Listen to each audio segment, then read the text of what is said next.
Kementerian Pendayagunaan Aparatur Negara dan Reformasi Birokrasi Kemenpan dan ARP angkat bicara soal seleksi penerimaan calon pegawai negeri sipil (CPNS).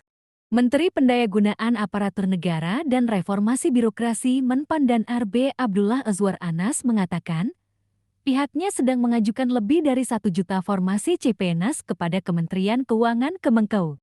Untuk 2023 kita mengajukan formasi lagi lebih dari 1 juta formasi CPNS sedang kita ajukan ke Kementerian Keuangan, kata Anas di sela acara Konferensi Ilmu Sosial dan Ilmu Politik kedua CSIS, Jakarta, Rabu 14 Maret tahun 2023. Anas menyampaikan, pihaknya sudah menyiapkan 700.000 formasi untuk guru, diungkapkan olehnya, ada kalangan yang diprioritaskan dalam seleksi CPNS kali ini.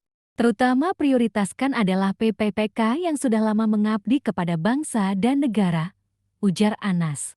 Anas sebelumnya menyampaikan, pihaknya akan segera membuka rekrutmen calon aparatur sipil negara CASN tahun ke-2023. Rekrutmen CASN ini, kata Anas, melingkupi seleksi calon pegawai negeri sipil CPNS secara selektif dan terbatas serta pegawai pemerintah dengan perjanjian kerja PPPK. Seleksi tahun ini juga akan dibuka untuk umum, tidak hanya dari jalur sekolah kedinasan, ujar Anas. Pemerintah, kata Anas, masih akan fokus pemenuhan kebutuhan formasi tenaga kesehatan dan pendidikan di tahun ke-2023.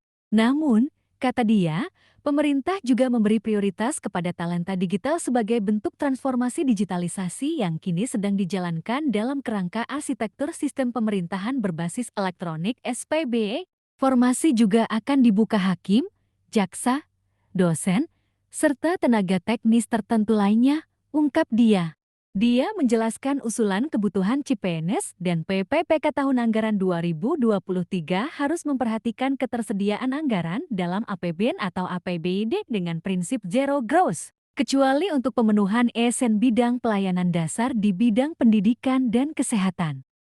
Untuk usulan jabatan fungsional dapat pula diusulkan untuk semua jenjang jabatan fungsional sesuai dengan peraturan masing-masing jabatan fungsional dan akan ditetapkan sesuai ketersediaan instrumen seleksi.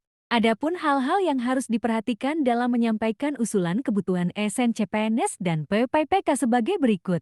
Usulan kebutuhan berdasarkan peta jabatan yang telah ditetapkan oleh PPK dan memperhatikan jumlah ESN yang memasuki batas usia pensiun tahun 2023. Kondisi geografis daerah, rasio jumlah penduduk dengan ESN, rasio alokasi anggaran belanja pegawai, serta kesediaan atau kemampuan anggaran. Instansi pemerintah mengusulkan kebutuhan ESN yang memuat data terkait struktur organisasi, analisis beban kerja, existing pegawai, jumlah usulan kebutuhan ESN, dan masa hubungan perjanjian kerja PPPK melalui aplikasi formasi mulai tanggal 20 Maret tahun 2023 sampai dengan 30 April tahun 2023. Jika instansi tidak menyampaikan usulan sampai dengan waktu yang ditentukan, kami menyatakan instansinya tidak melaksanakan pengadaan CPNS dan PPPK.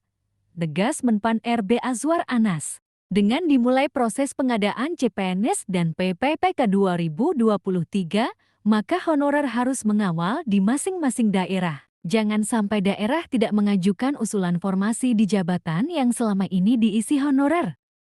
Oke kawan, demikian sekilas informasi dari saya. Untuk yang baru bergabung, jangan lupa klik like dan subscribe agar saya tambah semangat bikin video dan tambah semangat untuk dapat cuan. Atas perhatiannya saya sampaikan terima kasih.